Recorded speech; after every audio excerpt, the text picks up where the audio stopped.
Today I will be talking about wealth distribution and income inequality in society at the present time. Most of us in this room are middle class who come from middle class families. So what I'm about to tell you pertains to nearly all of us in here. We are getting poorer relative to the extremely wealthy in this country. This is an undeniable fact. The concentration of wealth in this country is being skewed to the elite.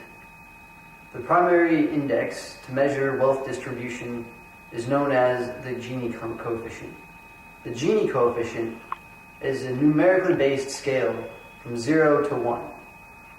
0 represents perfect equality and 1 represents perfect inequality. Countries with a coefficient closer to 0 have a tendency to be socialist or communist countries. Sweden, for example, is a social democracy with a Gini coefficient of 0.23. And the country of Bulgaria had a Gini coefficient of 0.18 during the communist days of the 1970s.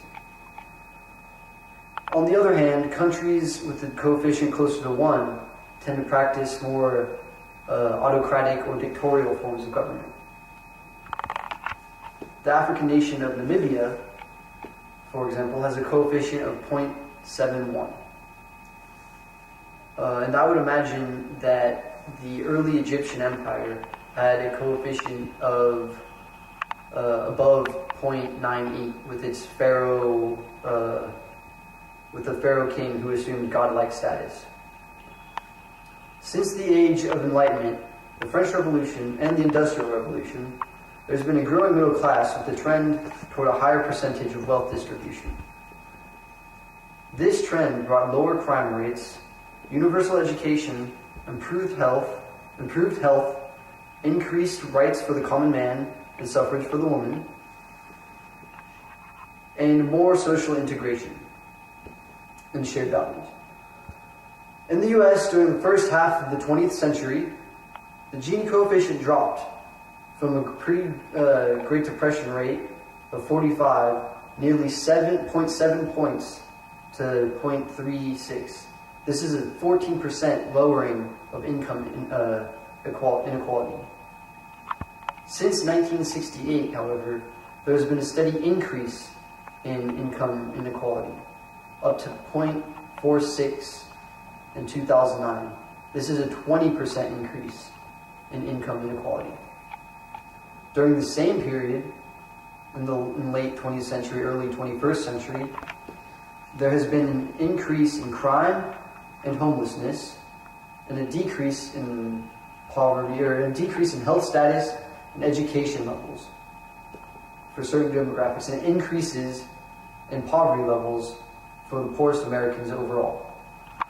For example, even though middle class incomes have stayed relatively flat over the last 2 decades, people with high school educations or less have actually seen a decrease in their incomes. What are the causes of this income inequality, we might ask ourselves? Since the mid-70s, there's been a huge shift in technology. Internet, software, hardware, and communication companies have been created from essentially nothing. These companies draw a lot of revenue, and as a result, create a lot of wealth for their owners. From a cultural standpoint, Americans have been more dialed into the media than they ever have been. Notice how much time people spend nowadays on the computer playing video games, chatting on Facebook, or texting their friends, or even watching TV. All of this results in a less emphasis on education and a culture that values leisure and relaxation over hard work.